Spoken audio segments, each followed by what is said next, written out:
Welcome to episode 431 of the Brainy Business, Understanding the Psychology of Why People Buy.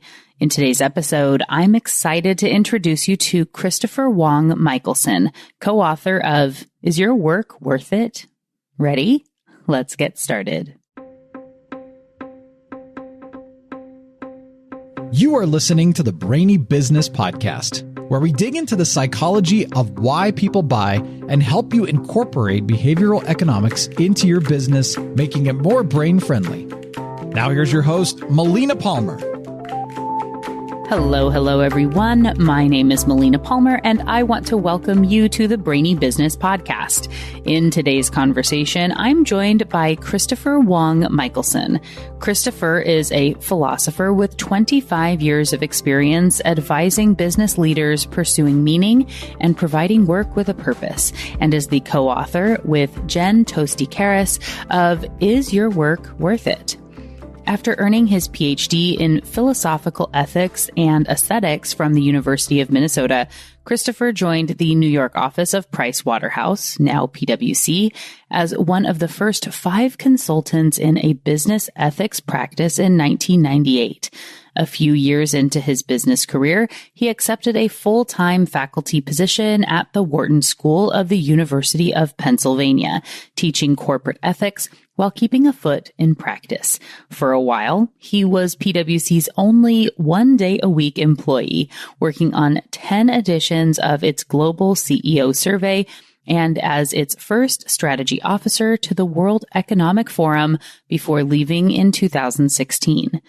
Christopher went from Wharton to NYU's Stern School of Business in 2005, where he continues on the business and society faculty and has taught professional responsibility and corporate governance. After moving home to Minneapolis, he also joined one of the largest business ethics faculties in the world at the University of St. Thomas in 2008, where he is now the Opus Distinguished Professor of Principled Leadership and Academic Director of the Melrose and the Toro Company Center for Principled Leadership. He's currently president of the Society for Business Ethics, affiliate faculty with the University of Minnesota Center of Bioethics, an academic fellow of the Ethics and Compliance Initiatives on several editorial boards, and the host of Work in Progress with Christopher Michelson. Very, very well established. We're so delighted to have him here with us today, where we're going to be discussing that new book, Is Your Work Worth It? Really quickly, before we get into the conversation, I want to be sure you know that there are links in the show notes for my top related past episodes and books, ways to get in touch with Christopher and myself, and more. It's all within the app you're listening to and at thebrainybusiness.com/431. Now let's jump right in. Christopher Wong Michelson, welcome to the Brainy Business Podcast. Melina, thank you for having me. It is a pleasure to be here. Yes, I'm so excited. And we had a nice little chat as we were getting ready to jump into the conversation. So we have gotten a bit acquainted now, which is nice. But for everyone who's listening to the show that doesn't yet know you, can you share a little bit about yourself and the work that you do? Absolutely. I am a philosopher of work, as I like to consider myself. So what is that? Well, philosophers ask lots of questions. And one of the questions that I actually went to graduate school in order to study was, what is the meaning of life? Maybe the most important question of all. And I found when I got to graduate school, at least at the time that I was doing it, that my professors were much more interested in studying the meaning of words than the meaning of life. And that frustrated me. I really wanted to explore these big, giant questions. And as academics often do, these scholars were studying very seemingly small questions. I didn't realize at the time that they all added up to these big questions. I just was kind of youthful and frustrated. So I decided I didn't want to be a philosophy professor. I wanted to make a difference in the real world. So, of course, with a PhD in philosophy, I went into management consulting, as one does. The truth is that at the time, most of the large professional services firms, I was living in New York City. They were launching business ethics advisory practices. And I thought, well, I don't know much about business, but I know quite a bit about ethics. And so maybe I can convince them that they should hire me. So the firm I ultimately joined, I sent 4 resumes to. 3 of them got flat out rejected. But the 4th, I had met the person who was starting the practice at a conference, and he invited me to send him my resume. And I did. And kind of learned business on the job. And I did management consulting full time for about 5 years. And then I ended up, after going back into academia, keeping a foot in management consulting for almost 15 more years. And in that process, I probably had some of the most meaningful work I will ever have, as well as some of the most meaningless experiences that I will ever have. And I started to think of my foot in management consulting as kind of my laboratory for understanding work. So that's how I became a philosopher of work. And by the way, I should mention, so we're here to talk about a book that I co-authored with Jennifer Toasty Karras. And Jen is not a philosopher. She can be philosophical, but she's an organizational psychologist. But a few of the things that we have in common that ultimately brought us together as a co-author team were that at the same time that I was a management consultant in New York City, she was a management consultant with a competing firm in New York City. Although we come at it from different perspectives, we were both studying the meaning of work, just from these distinct but complementary disciplinary perspectives. And we both were actually living this management consulting life on 9/11/2001. And the aftermath, trying to understand and make sense of that tragedy, actually led to our collaboration together. Yeah. And you, of course, thank you for the background on your work. And I have many thoughts and questions of all of your journey that I want to dig into at some point. But as you brought up in the book, you talk a lot about the stories of 9/11 and how this is understanding, when other people are writing in the profiles from the New York Times versus how you're thinking about your life and work in the day to day, and how these things all come together, being really foundational in the book.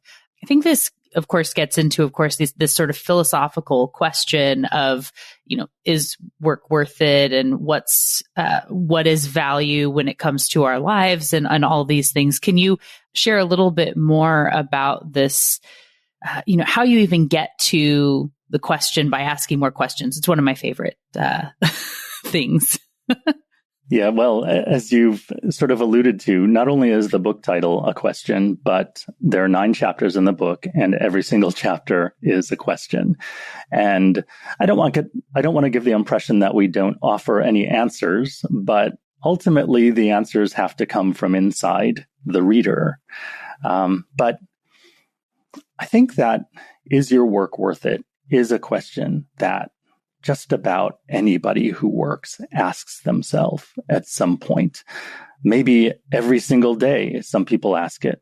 Some people have more wherewithal to do something about it. If they decide that their work isn't worth the trouble and toil and commute and lack of appreciation, etc., that they get back from it, maybe they have the power, the privilege, the money to make a change.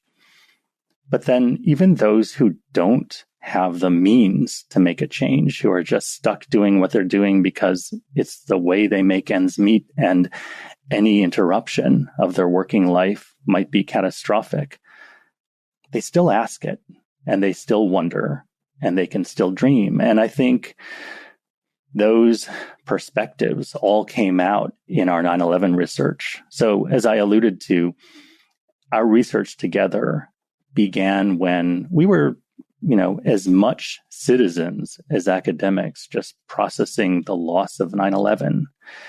And we, along with many other people in the world, were reading profiles of victims in especially the New York Times. They had this extensive series called Portraits of Grief that chronicled ultimately the lives of almost 2,500 of the 2,977 victims. And they all told stories about lives, but many of them also told stories about the place of work in life. So that became sort of our data for our initial academic study together. Another contextual piece is that, of all places, the Wall Street Journal in December of 2001. I say of all places because the Wall Street Journal is kind of, not really known for the soft side of business, but the Wall Street Journal ran an article about people who post 9/11 were rethinking their work and lives. And, as I said before, some people had the wherewithal to make a change. So some people just decided, I'm going to retire early. Some people decided to travel around the world. But also those who stayed in the workforce.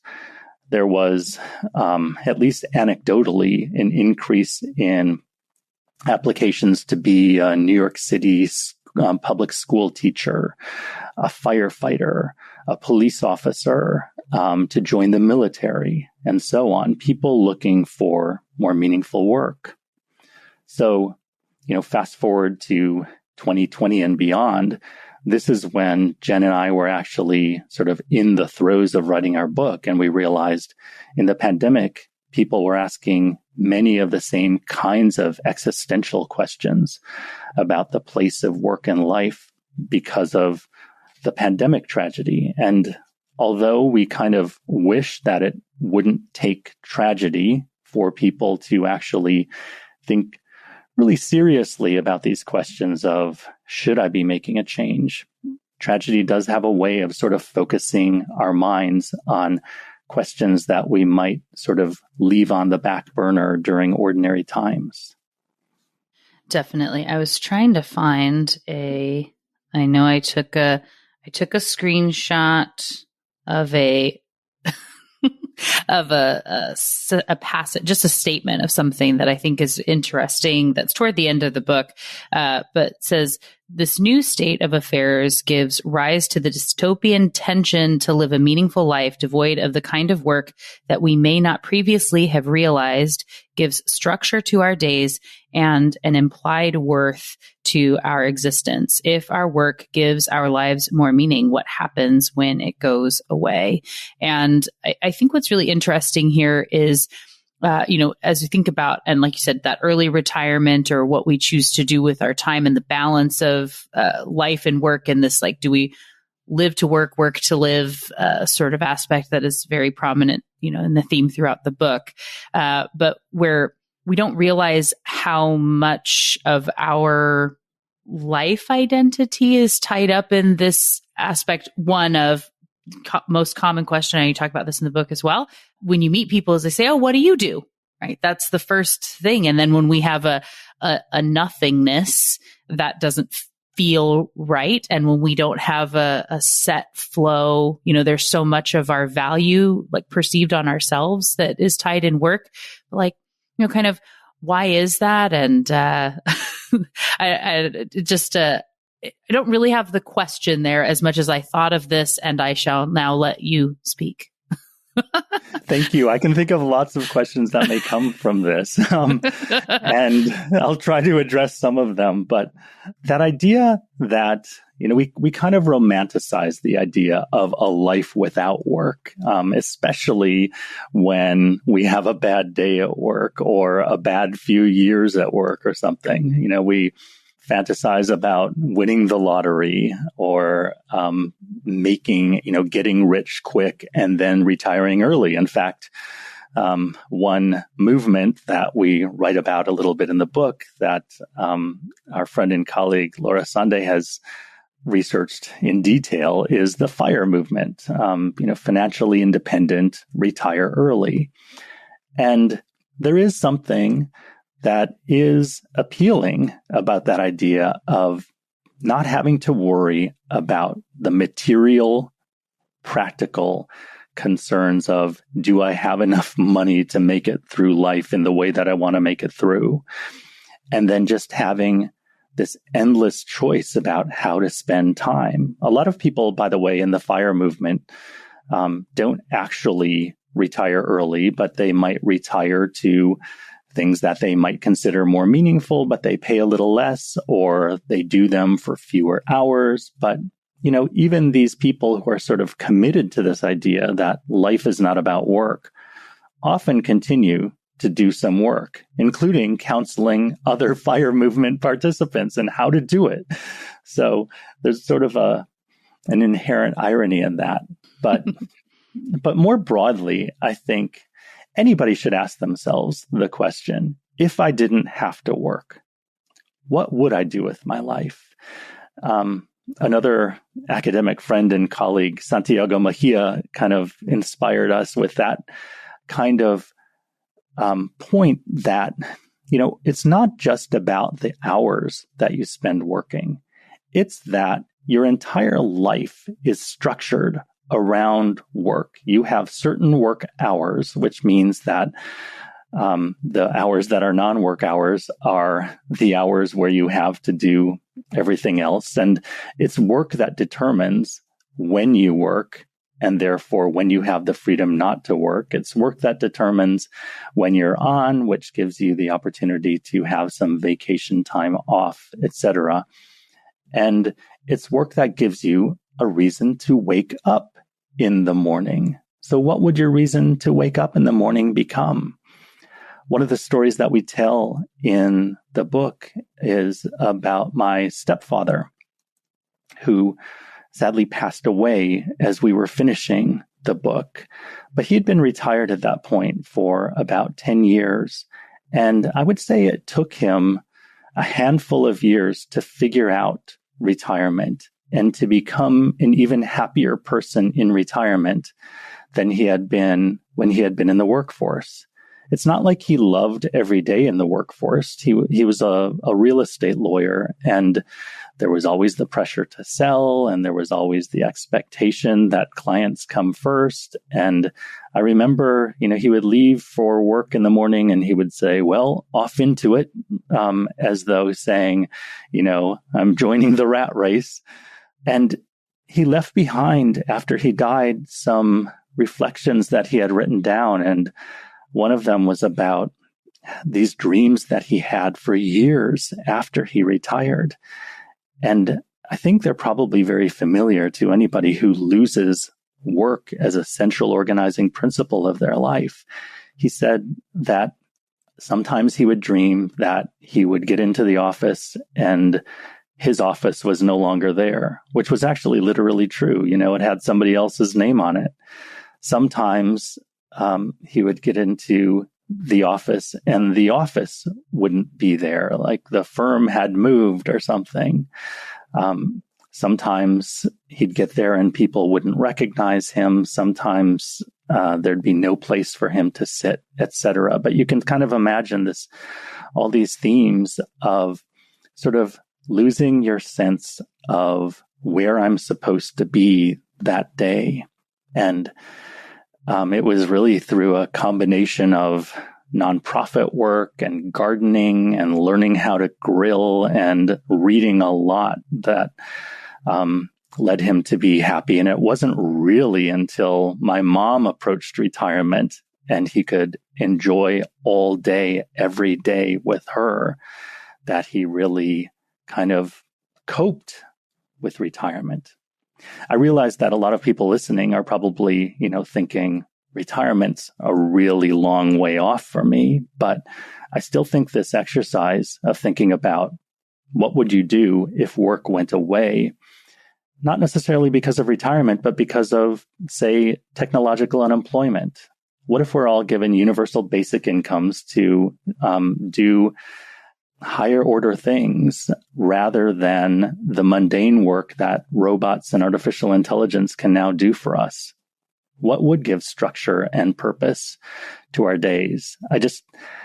I'm a tennis player, not a golfer, but a lot of people think golf. And I just can't imagine that golfing all day, every day would feel like anything but work after a while. Right. Yes. And I would think that there's something to this as well so I've done different consulting for people, and over the years, I specifically remember someone who was like the first of these like deep dives that I did. That was a friend when I was first starting to do work on the side. So I had a full-time job when I started doing consulting, and made this whole transition. I've been through this sort of loss of identity in a job, especially being the head of the marketing department where I helped create the whole brand. It was very much tied into who I was. And my husband gave me very good advice in leaving that, of saying like, taking the time to grieve that, leaving that space. Even though I was doing something I was very excited about, it's still a shift that you really go through, and having that space is a really big deal. But we tend to get so myopic in our thinking about this day to day and what I'm doing tomorrow or 5 minutes from now. And I just need to get through this. And then sometime in the future, I'll be ready to really focus on those things that I love and have the life that I want. If I work so hard today, then so many tomorrows, then I can stop and think about it. And in this case, this was someone who is a photographer, and she was setting up, she had, a company around this, and it was looking to set up doing more of these like corporate headshots and things. And we'd been together for like 6 hours, and toward the end of the day, and I'm asking about, what do you see, 5-10 years from now, you've made it, what are you doing? And she was saying how half or more of her time was going to be to higher level art and like landscape photography and having things up in galleries and whatnot. And I had said to her, well, it's not anywhere in the plan right now. Like, you didn't talk about any of that as you're building out your whole business.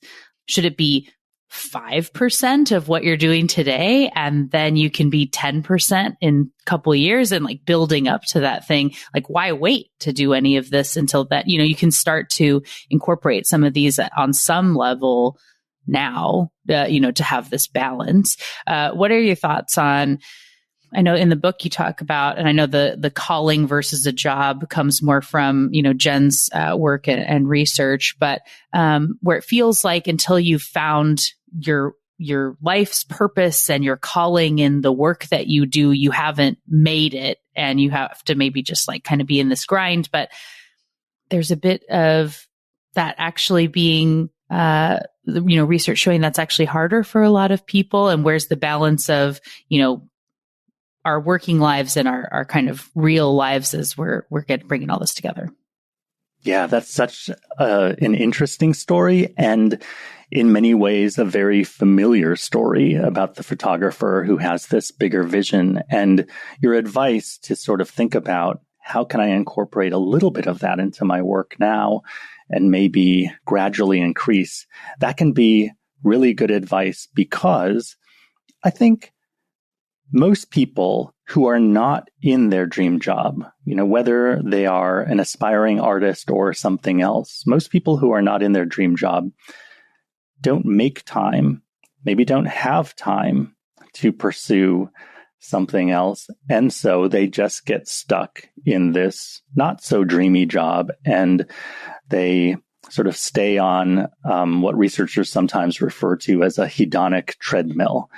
So you alluded to a theory of work orientation, job career calling, that I'll say a little bit more about.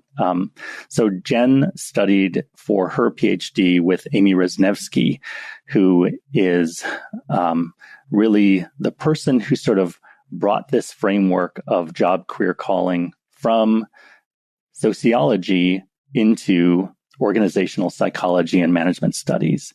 And Amy has, for a long time, sort of popularized this idea that there are three really important ways in which people relate to their work. One is as a job, which is more or less a means to the end, usually the end of material sustenance, making money, basically. A career is also a means to an end, but it's more a means to the end of achievement, sort of rising up a hierarchy.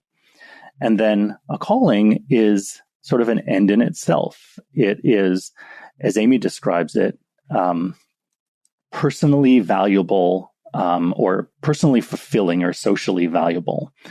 And she doesn't necessarily distinguish between one or the other. Sometimes what is socially valuable can be personally fulfilling. Sometimes what is personally fulfilling can be just sort of self-interested.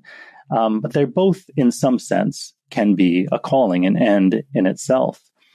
And we're kind of living in a period of time in which there's not only pressure on especially young people to find employment, but to find a calling.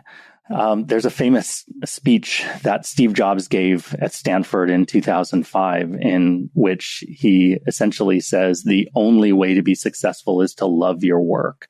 I think it was, one of the co-working giants that used as its slogan something like "Love what you do," and then one of the large recruiting websites said something like, "Your calling is calling." Long story short, there's something in the zeitgeist in the past few years and in the foreseeable future that's placing this immense pressure on people to find their calling. And in some ways, I'm not at all against that. I think loving your work can be a wonderful thing. I think it is pure fiction to believe in the cliche, though, that if you love what you'll do, you'll never work a day in your life. Like, that is just patently false, in the sense that some people who love what they do, they work harder than anybody. They work for less. And they can even be susceptible to exploitation.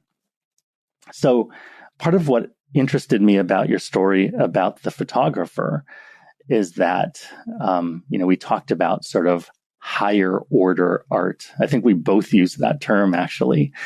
And that kind of suggests that commercial photography is just sort of crass and low and necessary. And then, photographing landscapes and fashion and beautiful things, that's sort of what really matters. And, there's some truth to that, but they ultimately take the same amount of skill. It's just that the higher order stuff is more romantic. It's what more people want to do. They sort of feel like if they do the commercial stuff, they might be selling out. And if that is the case, then in many, especially artistic careers, you have a lot more people aiming to do work that very few people are actually willing to pay for. So I'm not an economist, but I think there's something about the intersection of supply and demand there that means that if there's this vast supply of entrants in that kind of career and relatively few rewarding positions, then not only will there be sort of a small market of winners who actually take all the spoils, but the rest of the people will actually work for rates that are probably below market for their skill level. And that can be one of the costs of chasing a calling. And it can leave people sort of frustrated for their entire careers to experience an unfulfilled calling. Jen and I both teach in business schools, and we talk with our students a lot. And I would say that maybe the career orientation of just seeking to achieve and the job orientation seeking to make money, those are probably pretty well represented among business students. But when they express a calling, usually, if they're not sort of secret artists in the background, usually a calling to them means becoming their own boss. And that too is an occupation in which there are probably more people seeking to become their own bosses than there are boss positions available. And as you probably know, as the CEO of your own corporation, if the boss isn't working, then the work isn't getting done. And it's sort of a 24/7 kind of worry. So it might be worth it for you, but that doesn't mean that there aren't downsides to calling. Definitely. I know that in the book, so we ended up talking about this as photography here, and you talk about the musicians, right? And the spots that exist that even pay at all. And you maybe invested a huge amount in going to top schools. And then can you even there's only one first chair and there's only, one orchestra that pays or whatever that is. And so knowing then you have a lot of people that are feeling that need to fight for spots to sit in those seats, that's kind of ends up being this side thing that they're doing.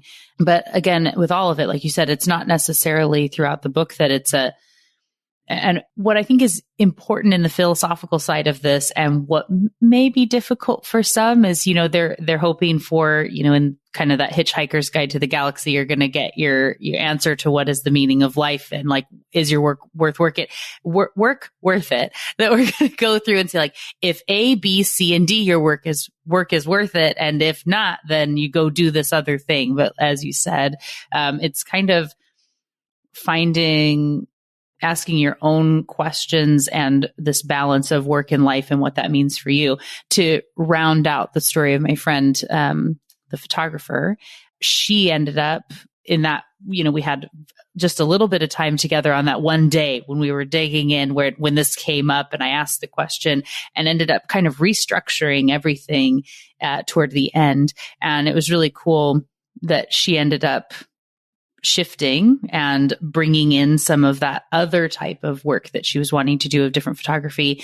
She ended up setting up a different profile for this type of work she was doing, and making really cool art pieces through that she was doing on Instagram, and setting up classes for people to come in and learn from her.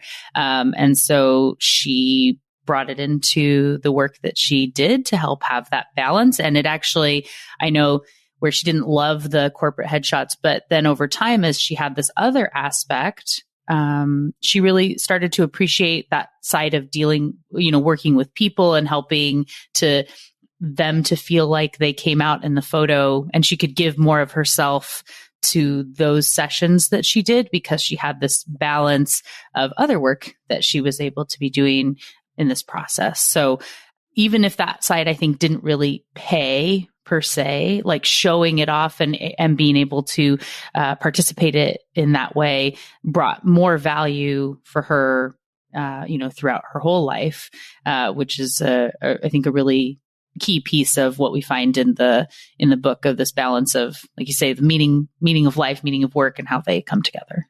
I think that's a really healthy way of thinking about that balance. And, Jen and I talk a lot about trade-offs. And the reality is that maybe that time that she is spending on the more artistic pursuits could be repurposed for value maximization. And, in American corporate life, we are often taught to be value maximizers, but value maximization in your own personal life, unless your purpose in life really is to make as much money as possible, and that's sort of the end in itself, then maybe if that's not your perspective, then it's helpful to think of value in different ways. And maybe this is where the philosopher in me comes into things. So, value in corporate life equates to money, but there are lots of other forms of value, maybe the most important forms of value, that can never be monetized. So one question I ask my students is, what are some values that you have that really can't be translated into money? Of course, MasterCard has a really good commercial series about this, the things that are priceless. And usually they have to do with love and relationships and beautiful experiences and so on. And those things that you can't put a price on might be worth more than some of those things that you can put a price on. So the idea of worth as we use it in the book is just sort of acknowledging that there are inherent trade-offs between these incommensurate forms of value that just can't be translated into each other. It's funny because, I say that they can't be monetized and measured on the same scale, but one of the people that we interviewed for the book is a former tax accounting partner at a Big Four firm. And I'm sort of laughing as I reflect upon this, because in the firm that I worked in, and to a certain extent in Jen's former management consulting firm as well, both firms were founded by accountants. And I would sometimes joke or complain, depending on the day, that, to accountants, only the things that can be counted count. And my point is, there are lots of things that can't be counted that count even more. But this accountant taught us in our interview about this tax accounting concept called transfer pricing, which, I thought my eyes were going to glaze over, but she actually spoke pretty compellingly about it. So transfer pricing is when different business units or geographical units of an organization are providing services to each other, because in the making of their widgets, one provides one part and the other provides another part or something. And so they actually do internal transactions within the corporation, and they have to figure out how to account for that kind of transfer pricing. And sometimes there are tax implications because it's happening across borders. Anyway, I don't want to get too wonky about this, but Kathleen Gluck is the name we use, the pseudonym we use for this accountant that we spoke with. She said she sometimes thinks about transfer pricing and thinking about her own career and what are these investments that she's making in her working life that are exacting costs on her personal life and vice versa. And that can just be sort of a convenient way of thinking about these trade-offs that make work worth it or not. I just want to quickly go back. You were mentioning musicians. So I have to do a shout out to Shasta Dobrow, who's a mutual friend of Jen and me, but also a longtime co-author of Jen. Shasta's this amazing researcher who not only, she's a professor at London Business School, she got her PhD at Harvard, but she's also a concert bassoonist, which is just like, these are positions that are so rare for people to get any of, and she gets all of them. But instead of becoming sort of a professional bassoonist, which, might have kind of led to, a purgatory of being sort of in an orchestra that's not quite as famous as the ones that she really aspired to or something, she actually, in her PhD research, began a study that she's been doing for years of aspiring musicians who went to some of the most famous schools of music in the world and sort of followed their careers and that experience of vying for these very rare positions where they're sort of winner take all markets. And just what she and Jen have found in their research on musicians just sort of underscores this idea that callings work as a calling can exact cost that is, sort of uncounted on the career satisfaction and just general well-being of somebody who never quite gets to the point that they aspire to. Definitely.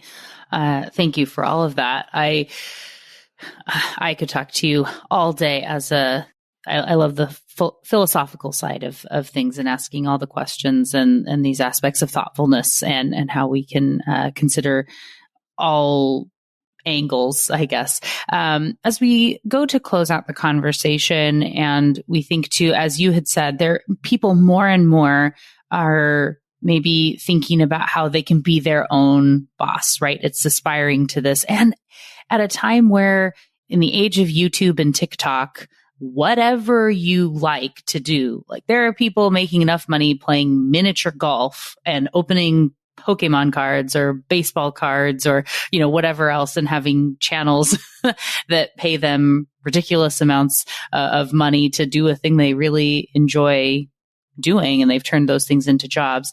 I think we've talked about that side of, finding the passion, knowing there are options for you if you want to turn it into something. Basically anything can be a job these days if you want to do that.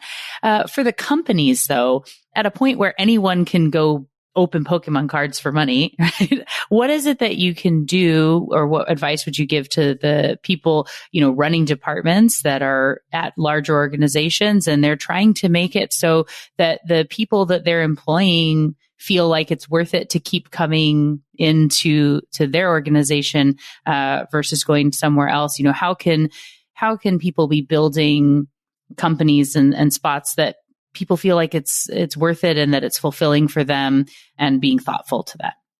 That's a really good question. And, I could go on about some of the important answers that others may give to that question, which has to do with, providing flexibility and benefits and enough time off and perks in the workplace and so on. And all of that is important.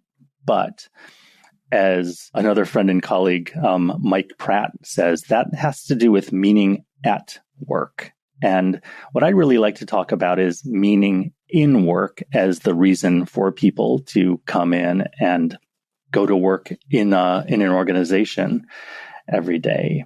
I think number one is to provide a product or service that is actually worth coming in for.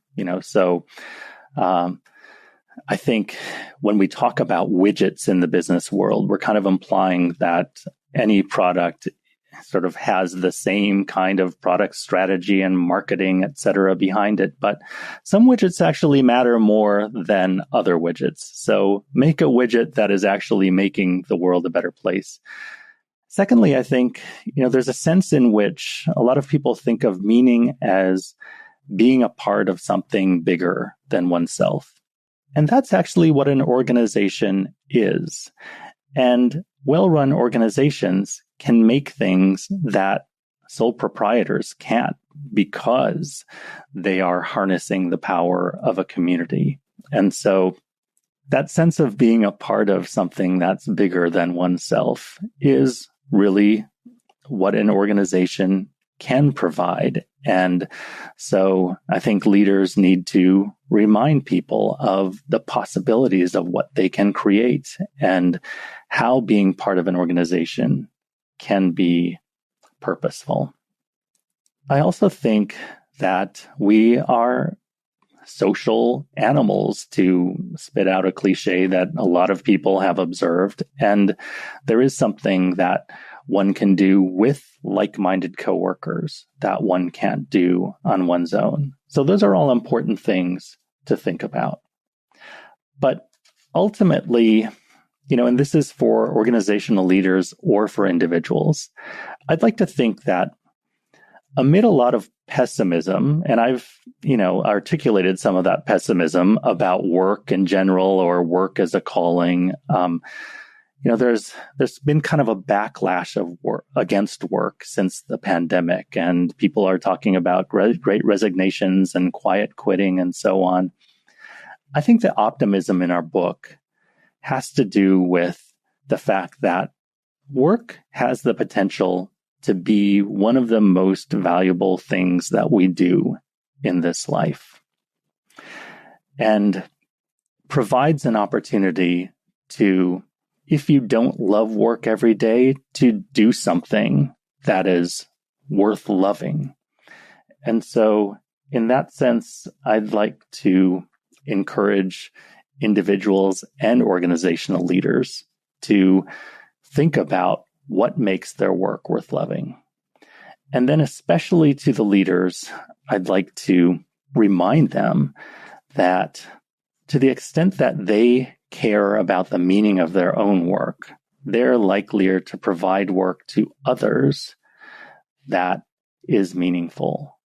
But if you have a boss who really doesn't care about the meaning of their own work and is just trying to maximize value and to make the most for doing the least, then it's pretty likely that you'll just be sort of a cog in the wheel of value maximization.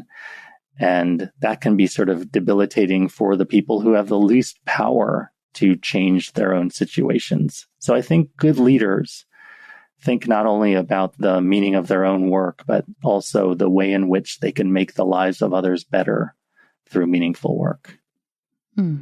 I love it. And what a wonderful thought to end on, as we know that everyone who's listening, I think, everyone should read Is Your Work Worth It? Because it's good to be asking more of these questions and hearing the stories and seeing how it can tie in together, as you know that it goes beyond work. Really, this is about kind of that meaning of life question, and hopefully getting an answer that feels more fulfilling than 42, as I was talking about the Hitchhiker's Guide to the Galaxy there.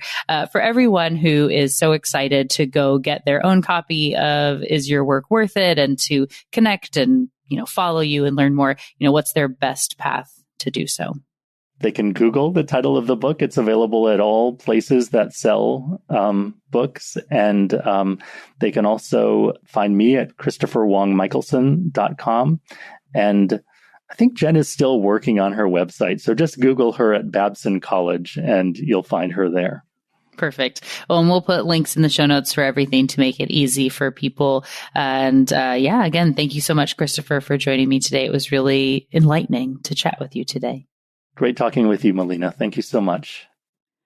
Thank you again to Christopher Wong Michelson for joining me on the show today. What got your brain buzzing in today's conversation?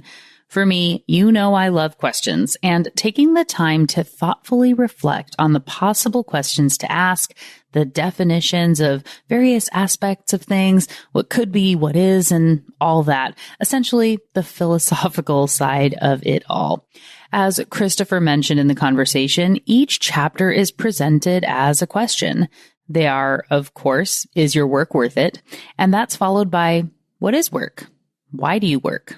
When and how much should you work? Should you work for love or money? Is it enough to love your work? What work can't society do without? Can your work have a higher purpose? What would make your life worth living in a world without work? And finally, what legacy will your work leave? Some of these questions you've likely asked yourself before. Others you might not have yet, and this is a great prompt to start that internal conversation with yourself and chats you might have with others on the topic, which you can do and kick off by getting your copy of Is Your Work Worth It? There's, of course, a link for you in the show notes, which also has links to my top related past episodes, other books, ways to get in touch with myself and Christopher, and more. It's all waiting for you in the app you're listening to and at thebrainybusiness.com/431. And thank you again to Christopher Wong Michelson for joining me on the show today. It was a delight to chat with and learn from you. Join me Tuesday for another brainy episode of the Brainy Business Podcast. It's going to be a lot of fun. You don't want to miss it. Until then, thanks again for listening and learning with me. And remember to be thoughtful. Thank you for listening to the Brainy Business Podcast. Melina offers virtual strategy sessions, workshops, and other services to help businesses be more brain-friendly. For more free resources, visit thebrainybusiness.com.